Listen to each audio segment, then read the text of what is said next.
Bon matin à vous tous.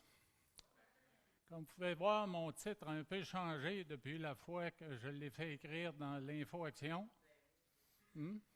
Mais c'est là que ça commence. C'est ça. Dans la séquence, vous allez voir tantôt, là, de ce qui nous est encouragé de faire, mais c'est la réjouissance qui est en premier. Alors, permettez-moi, avant même de lire le texte biblique des quelques versets que nous allons regarder dans Romains, chapitre 5, vous partager une partie de ma vie. Une partie de ma vie qui, pour moi, a été une grande bénédiction. Et c'était à la polyvalente de la salle à Trois-Rivières. C'est l'école secondaire où nous allions, mon frère jumeau et moi, et même notre plus jeune frère aussi. Et puis, à l'automne 1975, nous avions l'opportunité de jouer une saison de football qui pouvait nous mener à un championnat provincial. Alors, je vous partage ça parce que dans la vie chrétienne, vous savez que dans la parole, on parle d'un combat qui est spirituel, on parle d'une guerre. Puis le jeu de football, c'est un jeu qui a été conçu par des militaires. D'ailleurs, dans le football, vous avez une attaque aérienne, une attaque au sol, vous avez une défensive, et puis vous avez des essais, vous avez bien sûr toutes les bousculades qui viennent avec, qui souvent sont plaisantes, mais d'autres fois non. Mais c'est quand même gagner du terrain et puis en perdre. Alors, ce matin, je compare notre vie chrétienne, notre vie d'enfant de Dieu, un peu comme un match de football, où on participe en tant que famille, en tant qu'équipe.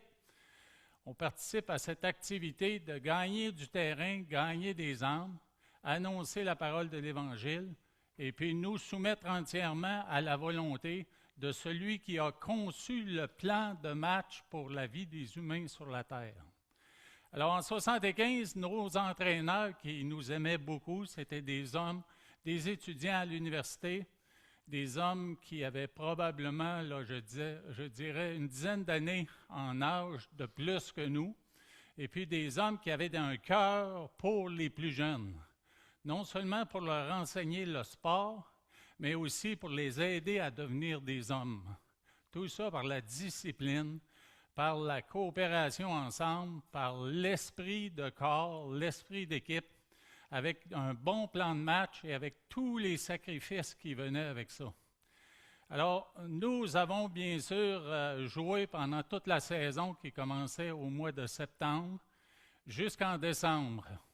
Et je vous parle de décembre où on a joué la finale provinciale parce qu'en avançant à l'automne, la température devient de moins en moins clémente. Alors, dans ce qu'on fait, la pratique du sport et dans toute la discipline que ça implique, mais il y a, pour utiliser un terme de la parole dans les versets qu'on va voir ce matin, il y a des afflictions. Des afflictions sous forme de blessures, des afflictions sous forme de toutes sortes de pressions, du milieu scolaire pour quand même avoir de bonnes notes, étudier pour les examens, puis sacrifier du temps en même temps pour pratiquer une discipline qu'on aimait beaucoup. Il y avait la camaraderie ensemble, mais il arrivait de temps à autre qu'il y ait des conflits entre les joueurs. Alors tout ça, là, pour moi, c'est comme l'image du corps de Christ qui avance dans le temps, qui avance dans l'espace pour combattre avec le Seigneur et puis gagner des âmes au Seigneur tout en maturant dans la foi chrétienne. Alors, il y avait tous ces sacrifices-là, beaucoup d'efforts, beaucoup de planification, une vision qui nous a été donnée par les instructeurs. L'instructeur en chef qui nous disait, nous partageait qu'on serait satisfait à la fin d'avoir donné le maximum, qu'on gagne ou qu'on ne gagne pas. Il y avait un engagement de la part des joueurs, engagement de la part des entraîneurs, des sacrifices de temps et d'efforts, et tout ça pour rechercher une gloire qui est humaine, mais quand même en développant des qualités qui étaient propices à ces jeunes hommes qu'on était de devenir des hommes et de fonctionner dans la société.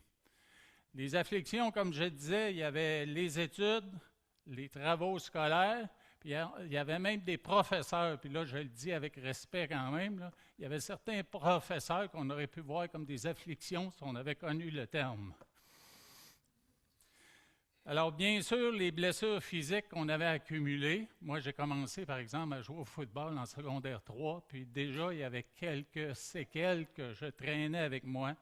Donc des afflictions au niveau physique, des bleus, des foulures, des maux de tête, de dos, d'épaules, de doigts, de genoux et de chevilles. Alors tout ça, bien sûr, dans une saison, on les accumule, on les soigne à mesure qu'on avance. On avait des bons soigneurs, des bons physiothérapeutes. Mais à mesure qu'on avance, quand même, ça devient plus lourd. Mais on avait la vision, on avait les encouragements, et puis on voulait se rendre jusqu'au bout. Il y avait aussi des dangers pour nous de court-circuiter, par exemple, le plan de match. Quand on avait un plan de match, les entraîneurs nous le donnaient, mais nous, on était sur le terrain et les instructeurs ne sont pas là dans ce qu'on appelle le caucus où ensemble, on se dit quel jour on va faire. Alors, on aurait pu égoïstement décider individuellement de faire autre chose. Alors, dans la même chose, dans la vie chrétienne, on peut décider de faire autre chose que de suivre le plan de Dieu. Alors, l'école nous donnait une grande opportunité. Nous avions été choisis, malgré nos faiblesses et nos manquements, pour participer à cette vision-là. La présence des afflictions dans le plan de la justice de Dieu, c'est un peu comme ces afflictions-là dans un sport ou dans une poursuite de carrière. Alors, ce matin, le passage que nous allons regarder ensemble, il encourage les croyants à toujours avoir un comportement tel, un comportement discipliné avec une vision et même un comportement où on doit se réjouir malgré les afflictions. Peu importe ce qui nous arrive, on doit se réjouir. Pourquoi? Parce qu'on a été choisis et parce que nous appartenons à une grande famille, la famille de Dieu. Alors, c'est ce qui transparaît dans le passage que nous allons lire. En toutes circonstances, bonnes ou mauvaises, pour le meilleur et pour le pire, nous sommes encouragés à avoir ce comportement. Quel comportement? Je pense que vous pouvez le discerner facilement puisque je l'ai mis en caractère gras. Étant donc justifiés par la foi, nous avons la paix avec Dieu par notre Seigneur Jésus-Christ, à qui nous devons d'avoir, par la foi, accès à cette grâce dans laquelle nous demeurons fermes et nous nous glorifions dans l'espérance de la gloire de Dieu. Bien plus, nous nous glorifions, même des afflictions, sachant que l'affliction produit la persévérance, la victoire dans l'épreuve, et cette victoire, l'espérance. Éternel, nous voulons te remercier ce matin et puis te rendre gloire parce que tu nous as invités à faire partie de cette grande famille. Tu as placé un appel efficace dans nos vies pour que nous le recevions et puis par la foi que tu as générée en nous, nous l'avons accepté.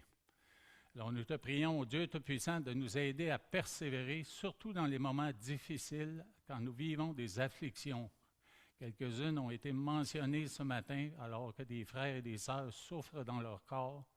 On te prie, Dieu Tout-Puissant, de les aider à se réjouir en toi et puis à regarder à toi, te fixer du regard pour continuer dans le pèlerinage dans lequel tu les as appelés. On te remercie, Seigneur, parce que tu nous donnes tout ce qu'il faut pour pouvoir persévérer dans la foi et un jour entrer dans la gloire avec toi. Alors, merci pour ce texte de Romains qui fait partie d'un tout qui est puissant. L'Épître aux Romains, Seigneur, parle de l'Évangile de différentes façons, mais elle déclare la gloire de cet Évangile pour le salut de tous ceux qui l'acceptent. Alors, ce matin, parle à nos cœurs et encourage-nous, Seigneur, peu importe la condition, l'affliction dans laquelle nous pouvons être présentement. Nous te le demandons dans le nom glorieux de Jésus. Amen.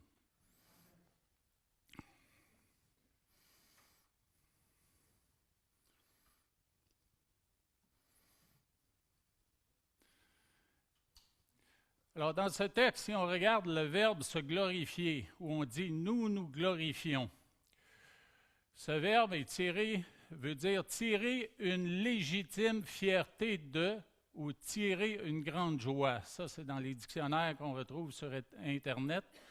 et là je vais essayer de ne pas massacrer la prononciation, mais le mot kaukaomai. C'est un mot grec qui veut dire, selon John MacArthur dans son commentaire sur ce mot-là, traduit par glorifions, dit que ce mot dénote plutôt ou en plus la jubilation et l'allégresse. Alors, nous glorifions, pour moi, là, c'est un petit peu difficile à comprendre, parce que le terme de se glorifier peut être interprété comme de se vanter. Se vanter, puis de manière égoïste, se glorifier nous-mêmes. Là. Mais quand on parle de jubilation et l'allégresse, ça apporte une dimension là, qui est vraiment, vraiment élevée, qui est traduit, bien sûr, dans certaines versions de la Bible, c'est traduit par se réjouir, rejoice, dans des Bibles anglaises. Alors, c'est vraiment tirer et démontrer une joyeuse appréciation de l'espérance et des afflictions. Humainement parlant, moi, je dis que c'est très difficile, voire impossible à faire. Même nous qui sommes chrétiens, il arrive des situations, si nous ne faisons pas attention pour revenir à la position de rendre gloire, de remercier le Seigneur dans nos afflictions, mais on peut déraper sur une pente où on va se prendre en pitié et on va développer une amertume. Alors, nous devons revenir à cette réalité que le Seigneur nous appelle, étant donné qu'il est souverain sur toutes choses. Ça a été mentionné à quelques reprises ce matin. Il est souverain sur toutes choses et les choses qui nous affligent, ces afflictions qui enlèvent le sourire de notre visage, mais elles sont là, c'est une réalité et c'est lui qui les permet. Alors, juste le fait de penser que c'est lui qui les permet, mais ça nous aide à trouver plus facilement une joie au travers de ces expériences. Alors, Paul semble décrire ce comportement-là comme normal, le comportement de se réjouir. Et normal pour tous les croyants disciples de Jésus. D'ailleurs, Paul, il sonne pas le glas, mais la charge, il sonne la charge et donne l'exemple dans l'Épître aux Philippiens. Quand on regarde cette épître, on trouve 5 reprises, il dit lui-même « Je m'en réjouis, je me réjouis ». Et puis 6 reprises « Réjouissez-vous ». Il appelle les autres à se réjouir. Lisons quelques-uns de ces versets. « Qu'importe, de toute manière, que ce soit pour l'apparence, que ce soit sincèrement, Christ n'est pas moins annoncé. Je m'en réjouis et je m'en réjouirai encore. » Et même si je sers de libation pour le sacrifice, probablement une affliction qu'il devait vivre, et pour le service de votre foi, je m'en réjouis et je me réjouis avec vous tous. Vous aussi, réjouissez-vous de même. Réjouissez-vous avec moi. Je l'ai donc renvoyé avec d'autant plus d'empressement afin que vous vous réjouissiez de le revoir et que je sois moi-même moins triste. Au reste, mes frères, réjouissez-vous dans le Seigneur. Je ne me lasse point de vous écrire les mêmes choses et pour vous, cela est salutaire. Et bien sûr, un verset qu'on aime beaucoup. Réjouissez-vous toujours dans le Seigneur. Je le répète, réjouissez-vous. Réjouissons-nous dans le Seigneur.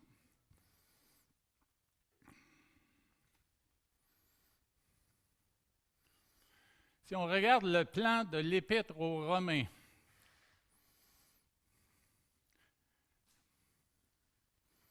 alors j'ai sorti ce plan d'un des commentaires que j'ai à la maison et je vous le présente, non pas pour l'étudier en détail, mais pour vous montrer l'emplacement des 5 versets, ou plutôt des 2 versets que nous allons voir de manière détaillée ce matin dans le plan de cette merveilleuse épître.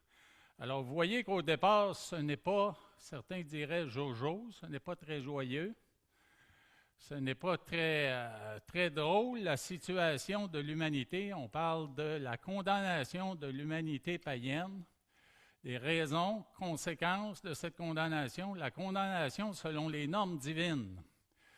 Et tout ça sous les dimensions de la véracité, de l'impartialité et de Jésus-Christ, la condamnation des Juifs infidèles, Condamnation pour cause d'hypocrisie, à cause de leur confiance dans les rites et pour cause d'incrédulité.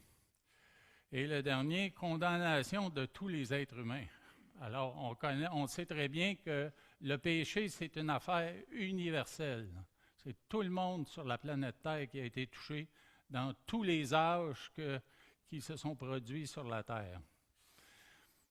Alors, si on continue de regarder dans l'autre section, la justice de Dieu révélée dans la justification. C'est là que ça commence à être intéressant et à trouver vraiment là, une solution. Et la solution, c'est dans la justification, c'est-à-dire que nous héritons, nous avons été justifiés, nous qui avons accepté Jésus-Christ comme Seigneur et Sauveur.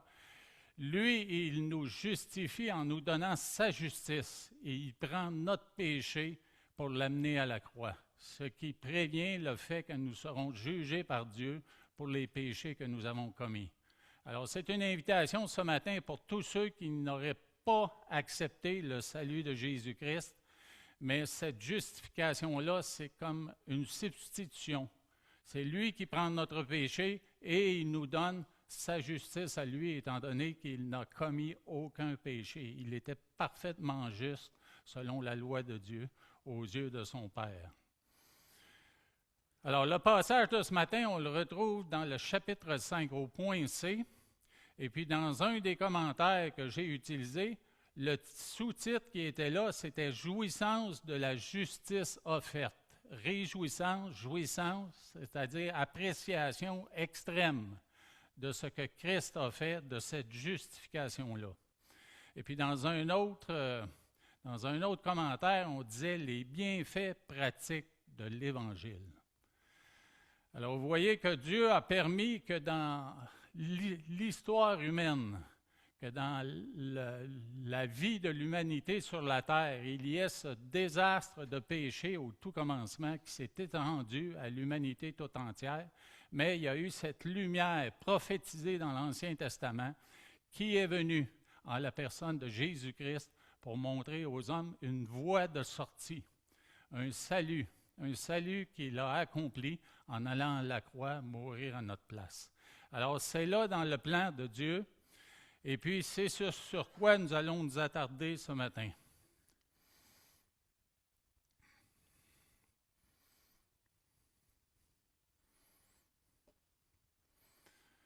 Alors, il nous appelle à nous réjouir en toutes circonstances. Et le premier verset du passage que nous regardons, c'est « Étant donc justifiés par la foi, nous avons la paix avec Dieu par notre Seigneur Jésus-Christ. » Nous voyons ici, au début du verset, nous voyons le mot « donc ». Dans notre temps, ça s'appelait une conjonction. Mais j'ai vu que maintenant, ça peut s'appeler un adverbe de liaison. Mais c'est un mot qui vient lier un énoncé principal et puis des conclusions ou des résultats logiques par rapport à cet énoncé principal. L'énoncé principal, c'est bien sûr ce mot-là. C'est le mot « justifié » qui est aussi détaillé par la foi, par l'expression par la foi. C'est lui qui est l'énoncé principal basé sur les 4 premiers chapitres de Romains. Alors que l'homme était condamné et puis que Dieu pourvoyait en ce salut annoncé dans l'Ancien Testament et arrivé dans les Évangiles. Alors quoi? C'est l'énoncé principal, c'est justifié. Comment? Par la grâce au moyen de la foi. Et bien sûr, on connaît les versets qui sont très connus, qu'on apprend à mémoriser pour évangéliser, surtout ici au Québec, alors qu'on parle beaucoup de gagner son ciel. C'est Éphésiens 2, 8 et 9 qui disent ceci. « Car c'est par la grâce que vous êtes sauvés, par le moyen de la foi, et cela ne vient pas de vous. C'est le don de Dieu, ce n'est point par les œuvres, afin que personne ne se glorifie. » Alors, par la grâce au moyen de la foi. Et bien sûr, dans le verset, nous voyons qui a été notre médiateur, qui s'est offert en sacrifice et qui a ouvert cette voie de sortie pour nous donner le salut. C'est notre Seigneur Jésus-Christ, comme dit le livre des Actes, seul nom qui ait été donné par lequel nous puissions être sauvés. C'est lui qui a été l'auteur, l'acteur et le médiateur. Il nous a revêtus de sa justice. Il a été parfait dans son obéissance à la loi divine. Il a pris notre péché et nous a revêtus de sa justice, ce qui nous rend acceptables à Dieu et nous exempte du châtiment divin. Donc, le résultat et le premier bienfait qu'on voit dans le verset numéro 1 du chapitre 5 de Romains, c'est la paix avec Dieu. Nous sommes rachetés et réconciliés. La guerre est finie, les hostilités ont cessé. Et à l'instant, ça me rappelle une anecdote avec mes frères à la maison, toujours à Trois-Rivières, bien avant l'école secondaire. Dans la maison, mais on était seuls à la maison. Notre mère était partie travailler et mon père aussi travaillait. Notre mère revenait à la maison avant notre père. Et puis, mon frère aîné a joué un tour à notre frère plus jeune. Donc, Louis a soufflé dans le cou de René. Avec une paille, il lui a soufflé de la liqueur dans le cou, juste pour l'agacer. Alors, René s'est levé, puis on commençait à se tirailler dans la maison, puis René était très fâché. Il a un fort caractère, puis il n'a vraiment pas aimé ça. Alors, moi, je suis sauté dans la mêlée, puis j'ai attrapé mon frère jumeau par le corps, comme ça, pour le retenir. Et puis, je me suis appuyé sur un des murs de la cuisine. Et puis, mon frère, pour se libérer, a donné un coup avec ses hanches, comme ça. Et moi, j'ai senti mes hanches entrer dans le mur derrière, défoncer le gyps. Alors là, on savait qu'on venait de créer une division entre nos parents et nous. On venait de créer une raison là, de reproche et de discipline sérieuse, très sérieuse. On a essayé de se réchapper nous-mêmes, de se sauver nous-mêmes en essayant de placer une feuille de gyproc et de plastrer avec du plâtre nous-mêmes ce problème-là dans le mur. Ça a donné un résultat là, qui a été à recommencer, bien sûr, mais on a essayé. On a essayé par nos œuvres de retrouver la grâce chez notre Père surtout. Là. Alors oui, grâce à Jésus, tous les motifs d'inimitié entre Dieu et nous ont été anéantis. Nous étions ennemis, nous sommes maintenant amis par le miracle de la grâce. Nous étions esclaves du péché, otages, séparés et éloignés de Dieu. Nous sommes encouragés à vivre et apprécier cette nouvelle réalité, la réalité du fait que nous sommes réconciliés avec Dieu, nous sommes ses enfants, nous sommes entièrement pardonnés. Le croyant n'est pas responsable de conclure cette paix. Mais par contre, puisque Jésus est responsable, lui, de conclure la paix, nous, en tant que croyants, nous sommes responsables d'en jouir en tout temps et de se réjouir de cette paix-là. Alors, c'est une des façons là, de surmonter les afflictions que nous vivons. C'est de retourner à la base de ce salut-là et puis de considérer ce cadeau incroyable, ce cadeau infini qu'il nous a donné, c'est-à-dire d'être en communion avec lui et de passer éventuellement l'éternité avec lui. Alors, nous retournons aux fondamentaux de la foi et c'est là que nous allons trouver un réconfort malgré les afflictions que nous avons à vivre ici sur la terre. Alors, c'est par le Seigneur Jésus qui est l'agent, l'émissaire, l'ambassadeur que nous avons eu par la foi. Ce cadeau, ce salut. Alors, on est appelé aussi à se réjouir en toutes circonstances.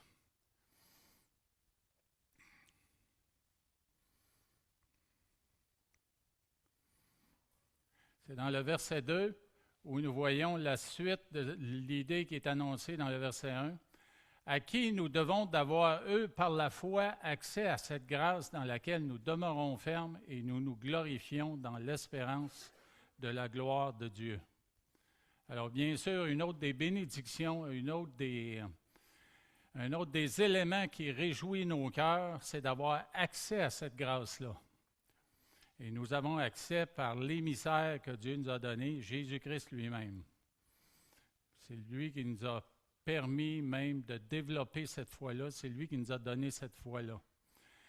Alors, c'est un accès à cette grâce. C'est un privilège d'approcher le Père. On sait très bien que quand nous sommes un enfant dans une famille et que les parents nous considèrent, nous, leurs enfants, on a des privilèges que d'autres, des voisins, n'auraient pas. Et c'est la même chose avec nous. On a ce privilège d'une relation intime avec notre Seigneur. Dans Éphésiens 2, 18, il est écrit « Car par lui, nous avons les uns et les autres accès auprès du Père dans un même esprit. » Et dans Éphésiens 3, 12, « En qui nous avons, par la foi en lui, la liberté de nous approcher de Dieu avec confiance. » Et bien sûr, dans l'Ancien Testament, on a cette illustration de la reine Esther qui devait aller voir le roi pour intercéder pour son peuple. Et puis, elle devait s'approcher du roi et la condition pour laquelle elle pouvait s'approcher, c'est que le roi lui tende un sceptre. Alors, de la même manière, nous avons auprès du Père, par Jésus-Christ, un accès qui est illimité. Un accès en sa présence, peu importe les requêtes de prière, peu importe l'attitude. L'attitude, oui, il faut faire attention, là, mais peu importe la condition de nos sentiments, nos émotions. Nous sommes invités en sa présence pour lui partager ces choses-là.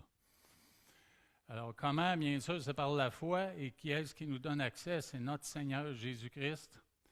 Et qui reçoit ce privilège? Bien, c'est nous. Et la responsabilité pour nous, c'est de demeurer ferme dans cette foi-là. C'est aussi dans le verset 2 du chapitre 5. Nous sommes invités à demeurer ferme dans cette relation-là et à l'entretenir.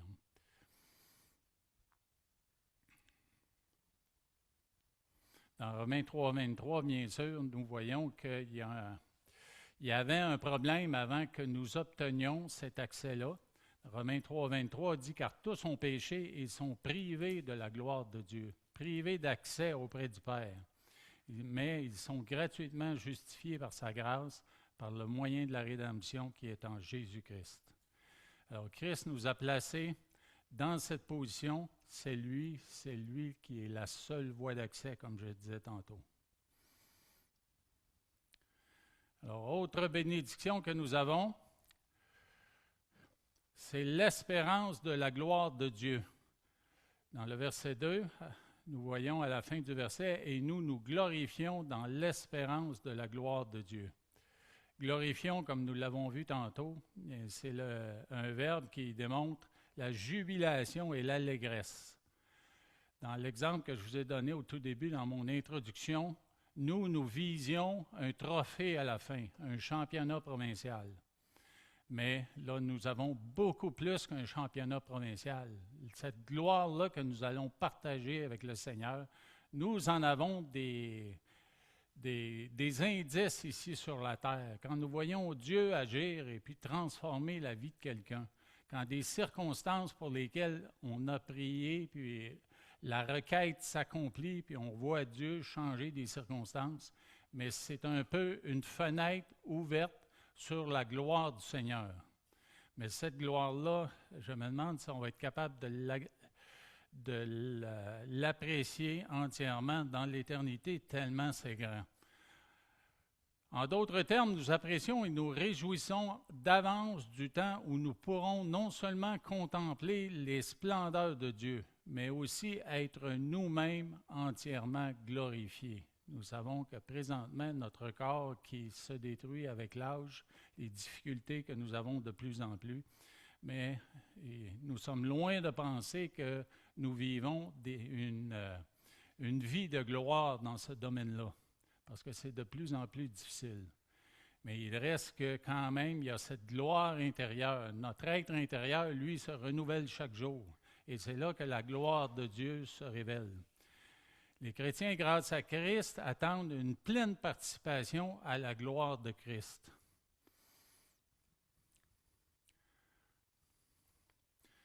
Alors, rappelons-nous que nous en étions entièrement privés, comme je disais tantôt, dans Romains 3, 23, car tous sont péchés et sont privés de cette gloire-là. Alors Jésus est venu changer cet état de fait. Dans Jean 17, 22, il est écrit « Je leur ai donné la gloire que tu m'as donnée ». C'est Jésus qui parle de la gloire que Dieu, le Père, lui a donnée, afin qu'ils soient un, comme nous sommes un. Et dans Colossiens 3, 4, « Quand Christ, votre vie, paraîtra, alors vous paraîtrez aussi avec lui dans la gloire. » Alors, bien sûr, dans ce verset, nous voyons l'espérance de cette gloire-là qui va être infinie et vraiment va nous émerveiller. Plusieurs versets en parlent. Cette gloire-là, c'est un moment où nous participerons pleinement à la gloire de notre Seigneur Jésus-Christ. Ici même, nous ne pouvons comprendre la pleine signification de cette espérance. Est-ce que l'éternité nous suffira pour comprendre et nous émerveiller de l'immensité de cette gloire dont Dieu nous revêtira entièrement? C'est la question qu'on peut se poser. Dans Colossiens 1, 27, il est écrit ceci. « À qui Dieu a voulu faire connaître quelle est la glorieuse richesse de ce mystère parmi les païens, savoir Christ en vous, l'espérance de la gloire. » Encore une fois, dans 2 Corinthiens 14, 17 et 18, « Car nos légères afflictions, je sais qu'elles peuvent ne pas être légères, mais Paul dit ici, nos légères afflictions, puisqu'il les compare à la gloire à venir, du moment présent produisent pour nous, au-delà de toute mesure, un poids éternel de gloire, parce que nous regardons non point aux choses visibles, mais à celles qui sont invisibles. Car les choses visibles sont passagères et les invisibles sont éternelles. Et je reconnais que ce n'est pas facile. Ce n'est pas facile de regarder aux choses invisibles quand on ne les voit pas. On a tendance à s'attarder sur les choses visibles et c'est probablement elles qui nous font le plus mal. Mais nous sommes invités à détourner nos regards, fermer les yeux peut-être et puis réfléchir à cette gloire-là qui nous attend dans l'éternité. À la gloire de Dieu qui a l'amour de nous partager. Dans Colossiens 3, 4, « Quand Christ, votre vie, paraîtra, alors vous paraîtrez aussi avec lui dans la gloire. » 2 Thessaloniciens 2, 14, « C'est à quoi il vous a appelé par notre évangile pour que vous possédiez la gloire de notre Seigneur Jésus-Christ. » Et je vais vous lire 2 autres versets concernant cette gloire. « Mais celui qui a été abaissé pour un peu de temps, au-dessous des anges, Jésus, nous le voyons couronné de gloire et d'honneur, à cause de la mort qu'il a soufferte, une mort injuste, afin que par la grâce de Dieu, il souffrit la mort pour tous. Il convenait en effet que celui pour qui et par qui sont toutes choses et qui voulait conduire à la gloire beaucoup de fils, c'est pour nous amener à cette gloire-là que Jésus est allé à la croix. Il éleva à la perfection par les souffrances le prince de leur salut. Alors, nous sommes exhortés à regarder plus loin. C'est facile de regarder un train quand il approche puis il est directement devant nous. Mais quand on a des défis, quand on a des afflictions qui nous regardent là dans la face, c'est difficile de regarder plus loin. Mais c'est ce à quoi nous sommes invités. Nous sommes invités à croire que Dieu va nous garder au travers de ces choses. Et puis, cette gloire-là, nous allons la connaître entièrement révélée. Et puis, on va s'émerveiller de cette gloire-là.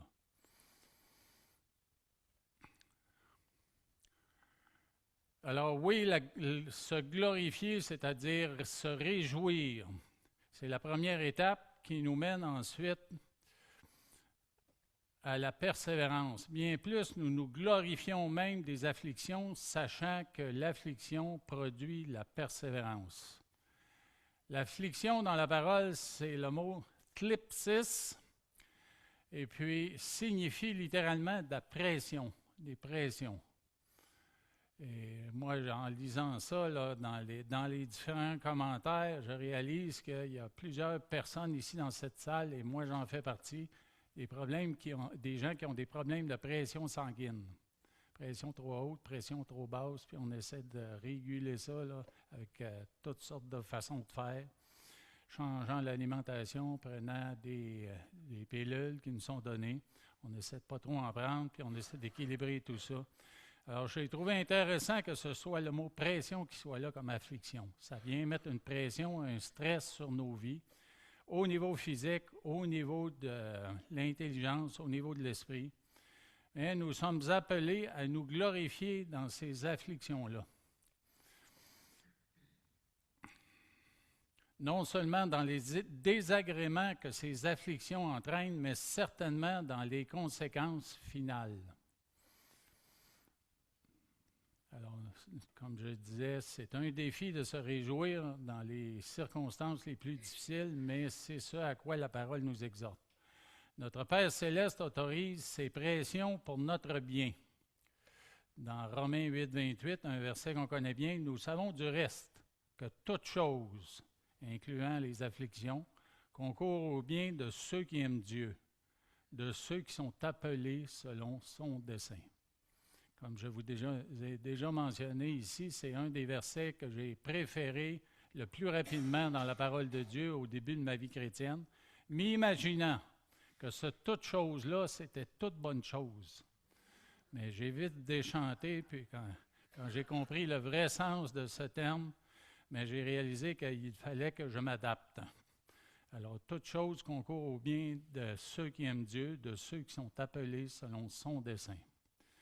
Et dans Hébreux 12, 11, dans un contexte où on parle de discipline, dans les cas où des chrétiens s'écarteraient du plan de Dieu, il est vrai que tout châtiment semble d'abord un sujet de tristesse et non de joie. Mais il produit plus tard, pour ceux qui ont été ainsi exercés, un fruit paisible de justice. Alors, avis à tous les parents ici dans cette salle, c'est un verset important pour la discipline des enfants à la maison. Elle est nécessaire même si on n'aime pas la faire. Et Dieu l'utilise avec ses enfants pour les amener à une plus grande maturité. C'est bien sûr le paradoxe de la vie chrétienne, cette coexistence de l'affliction et de la joie. Et nous avons de la difficulté à jongler avec les deux. Nous avons le choix de la tristesse ou de la joie devant l'affliction. Et si nous ne pouvons le faire nous-mêmes, mais laissons plus d'espace à l'Esprit Saint. Laissons-le nous encourager et cherchons dans la parole là, des paroles d'encouragement, des paroles d'exhortation de la part de notre Seigneur. Gardons la tristesse pour tout ce qui est péché et ses conséquences. Alors oui, nous pouvons être tristes, surtout quand on regarde un monde qui est en déchéance dans bien des dimensions de ce monde. Dieu nous demande d'être tristes pour nous motiver à la prière pour un tel monde et ses agissements. Mais avec l'aide de Dieu, appliquons la joie aux afflictions. Avec l'aide de Dieu, c'est important. C'est parce qu'il y a des moments où c'est très difficile pour nous de le faire. Je peux vous le dire que présentement, je vous encourage à ceci ce matin, et puis je me sens beaucoup mieux que la semaine passée et les autres semaines avant. Je peux vous dire qu'il y a un mois, là, je n'avais pas envie de me réjouir pour ce qui m'était arrivé, là. Mais tranquillement, au travers des encouragements de la parole, j'ai appris à me réjouir, puis c'est pas parfait encore, mais le Seigneur m'encourage avec des petits progrès. Et je dois quand même faire très attention. Et Dieu me rappelle que mon corps n'est plus ce que c'était.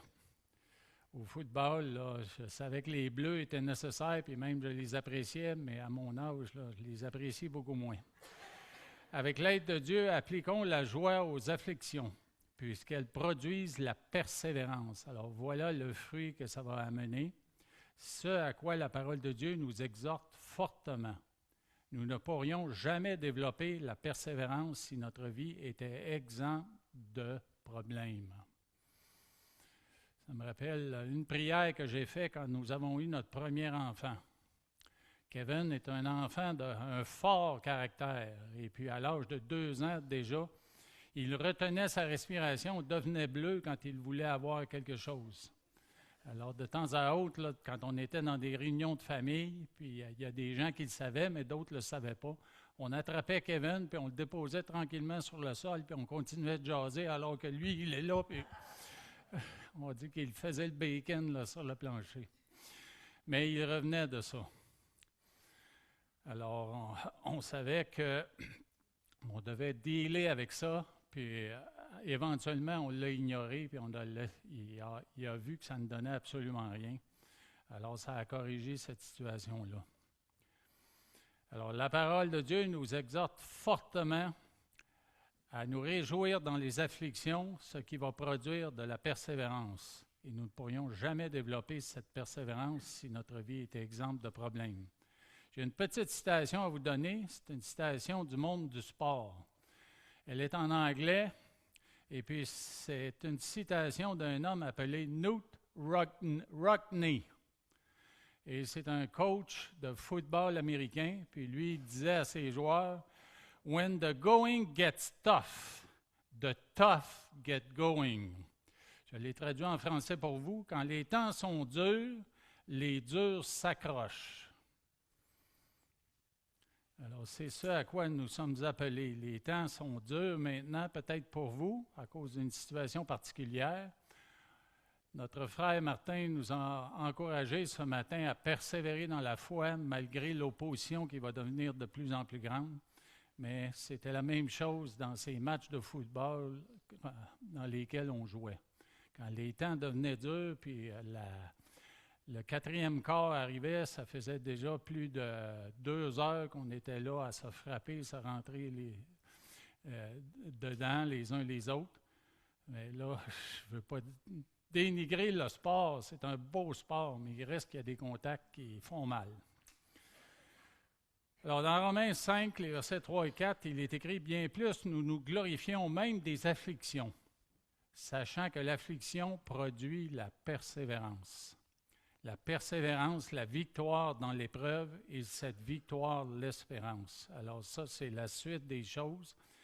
Dans les versets 3 et 4, on voit que c'est une réaction en chaîne qui commence par quelque chose de négatif, quelque chose qu'on n'aime pas. Alors, vous savez ce que ça produit, une réaction en chaîne? On entend souvent cette expression-là quand on parle de bombe, mais ça produit quelque chose de grand, quelque chose d'énorme. Mais chez nous, c'est pareil. Cette réaction en chaîne qui commence par cette glorification, cette réjouissance dans les afflictions, ça peut produire quelque chose auquel on ne s'attend même pas un peu plus loin. C'est pour ça qu'il faut le mettre en pratique, il faut apprendre à le pratiquer. Dans la chaîne des choses, vous la voyez là. Affliction produit la persévérance, la victoire dans l'épreuve, et la victoire dans l'épreuve, une espérance, et puis bien sûr, en bout de ligne, dans l'éternité. Après qu'on ait goûté à cette petite gloire ici sur la terre, mais c'est une gloire immense dans l'éternité. Il y a Jacques qui écrit dans son épître un texte qui est semblable. « Mes frères, regardez comme un sujet de joie complète les diverses épreuves auxquelles vous pouvez être exposés, sachant que l'épreuve de votre foi produit la patience, mais il faut que la patience accomplisse parfaitement son œuvre, afin que vous soyez parfaits et accomplis sans faillir en rien. » Alors nous, on savait, là, je reviens à l'exemple du football, on savait que plus on avançait vers le championnat provincial, plus on rencontrerait des équipes qui étaient fortes. Mais plus le temps aussi empirait. Il y a même des pratiques qu'on a faites dans le noir parce que les journées raccourcissaient. Et puis, je me rappelle, moi, une pratique, entre autres, où il pleuvait, c'était presque de la neige tellement il faisait froid. Puis notre entraîneur nous a gardés sur le terrain à la fin de la pratique pour faire des exercices d'endurance, des exercices aérobiques, incluant marcher à 4 pattes sur le sol, les mains dans le gazon mouillé, où il y avait presque de la neige. Puis on est rentré après une demi-heure de ça. On est rentré dans notre chambre près du gymnase à l'école. Et puis les joueurs se sont assis, les mains complètement gelées. On était assis dans la chambre des joueurs, puis on se regardait. Puis on attendait que ça dégèle avant de délasser nos crampons. Alors, c'est des choses par lesquelles il fallait passer pour arriver au match de championnat puis être vraiment là, déterminé. On a développé ce courage-là au travers des afflictions que le coach nous faisait vivre dans les pratiques.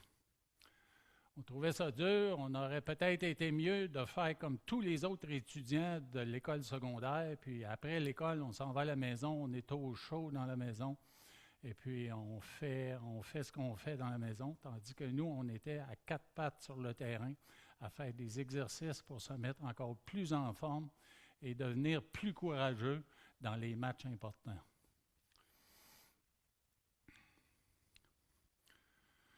Alors oui, dans les commentaires, on intitule cette section les 11 premiers versets du chapitre 5 comme les bienfaits pratiques de l'Évangile. C'est un appel à se réjouir de notre justification, à se réjouir de cette justification dans les épreuves. Quand nous rencontrons des épreuves, il faut retourner à ce cadeau infini que Dieu nous a donné. La justification est-elle vraiment efficace? Mais la réponse de l'apôtre Paul dans toutes ses épîtres, c'est un oui qui est retentissant et glorieux. Nous avons vu plusieurs des bénédictions merveilleuses données à tout croyant grâce à l'œuvre de Christ.